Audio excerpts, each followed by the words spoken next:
चलिए आज lecture 2 start करते, पर्यावरण और वंशानुक्रम और पर्यावरण चैप्टर। चलिए देखें, वंशानुक्रम संबंधित अध्ययन एवं प्रयोग, study and experiments conquering heredity. चलिए कॉन्करिंग, अब देखिए फ्रांसिस गाल्टन का अध्ययन। फ्रांसिस गाल्टन एक वैज्ञानिक थे जिन्होंने 1977 प्रतिभाशाली व्यक्तियों तथा उनके निकट संबंधियों का अध्ययन किया। कितने? 977 लोगों का। उन्होंने 977 में से 535 व्यक्ति निकट संबंधी भी प्रतिभाशाली थे, मतलब इसमें से 535 लोग जो भी मिले उनके निकट संबंधी क्या थे? प्रतिभाशाली थे। उसके बाद 977 समान व्यक्तियों तथा उनके संबंधियों का अध्ययन किया गया। फिर से एक बार उसमें से 535 लोग बुद्धिमान मिले या प्रतिभाशाली मिले। फिर क्या हुआ? 977 अन्य व्यक्तियों तथा उनके संबंधियों का अध्ययन किया गया।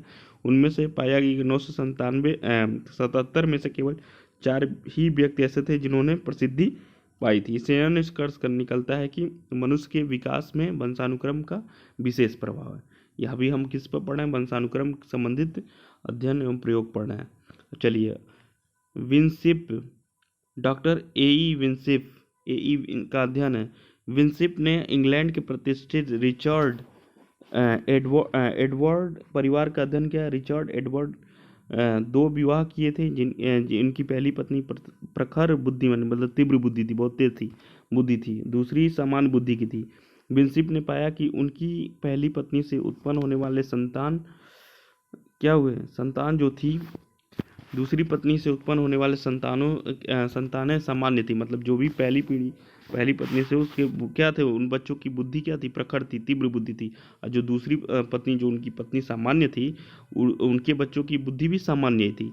इस अध्ययन के आधार पर यह निष्कर्ष निकलता है कि मनुष्य में विकास में वंशानुक्रम का विशेष प्रभाव है। अब देखिए, गोडार्ड का अध्ययन। गोडार्ड ने क्या अध्ययन किया था? गोडार्ड ने कालिकाक नाम के सैनिकों के वंश का अध्ययन किया था। किसके वंश का?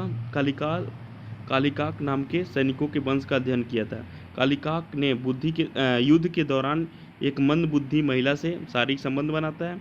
इस महिला से जो भी संतानें उत्पन्न होती है उसमें 480 में से, मतलब कई पीढ़ी के हैं मतलब उसका वंश चलता है, उसमें से 480 में से 143 जो होते हैं मंद बुद्धि के होते हैं, 3 मानसिक रोगी होते हैं, 36 अवैध संतानें होती हैं, 33 वेश्याएं और 24 शराबी और 11 अपराधी किस्म के बच्चे होते हैं, मतलब जो भी होते हैं व्यक्ति पाए जाते हैं। और देखिए, उसके युद्ध के बाद उस कालिकाक ने अपना विवाह एक अच्छे परिवार में किया, प्रखर बुद्धि तीव्र बुद्धि वाली महिला से किया। और देखिए, इस महिला से जो वंश चला, मतलब उनकी जो पीढ़ी चली, 496 व्यक्तियों में से 491 क्या थे? विभिन्न क्षेत्रों में सम्मान मिला था, अच्छे पद पर थे, यानी प्रतिभाशाली थे। केवल 5 व्यक्ति मंदबुद्धि और चरित्रहीन थे। इसी यह निष्कर्ष निकलता है वंशानुक्रम पे क्या पड़ रहा है? प्रभाव पड़ता है, विकास में वंशानुक्रम का प्रभाव पड़ता है। ठीक है, मूलाधार माना जाए। डगडेल एवं स्ट्राब्रुक का अध्ययन। देखिए, उन्होंने जियूक नाम के एक चरित्रहीन व्यक्ति के वंश का अध्ययन किया है। किसके? जियूक नाम के एक चरित्रहीन व्यक्ति के वंश का। जियूक की पत्नी भी बड़ी दुराचारी थी, इन्होंने पाया कि जियूक के वंश के 2820 व्यक्तियों में से 277 चरित्रहीन थे, 458 अपराधी प्रवृत्ति के थे, 171 कारागार की सजा प्राप्त कर चुके थे, 10 हत्यारे और 258 पागल, 336 भिखारी, 136 अशिक्षित। देखिए, इसमें डाटा मत याद रखिएगा, लेकिन ये इनका सिद्धांत क्या था? मोटा मोटा बस कहानी की तरफ पढ़ लीजिएगा, तो इतना डाटा नहीं पूछता है। ठीक है, ये पूछ सके किसके अध्ययन किया, मतलब ये डॉगडेल का स्ट्राब्रुक का अध्ययन मतलब किस पे किया था? तो यूरिक नामक एक मतलब चरित्रहीन व्यक्ति पे किया था। बस ये पूछ देगा और कुछ नहीं है, बस इसका प्रभाव पूछेगा। विकास के वंशानुक्रम की अहम भूमिका ये पूछ देगा। वंशानुक्रम संबंधित अध्ययन पे 4 वैज्ञानिक दे देगा, इनमें से किसका नहीं पूछा है, मतलब ये याद रखिएगा कि इन्होंने, मतलब ये जो भी थे गाल्टन थे और ये विंसिप, ये सब याद रखिएगा। अब देखिए, जुड़वा बच्चों का अध्ययन। इस क्षेत्र में सबसे अधिक अध्ययन एवं प्रयोग जुड़वा बच्चों पर किए गए।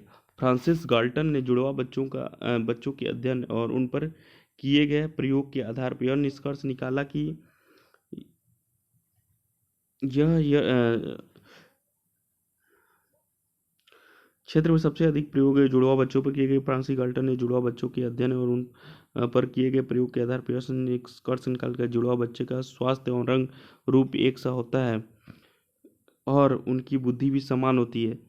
ठीक है, उनके जुड़वा का रंग रूप एक सा होता है और समान होती है। थर्नडाइक ने जुड़वा बच्चों पर किए गए प्रयोग एवं अध्ययन के आधार पर तथ्य उजागर किया कि सहोदर भाई बहनों की अपेक्षा जुड़वा बच्चों में अधिक समानता होती है। अब देखिए पर्यावरण पे हम लोग बाद में चलेंगे, पर्यावरण का अब अगले लेक्चर में देखेंगे।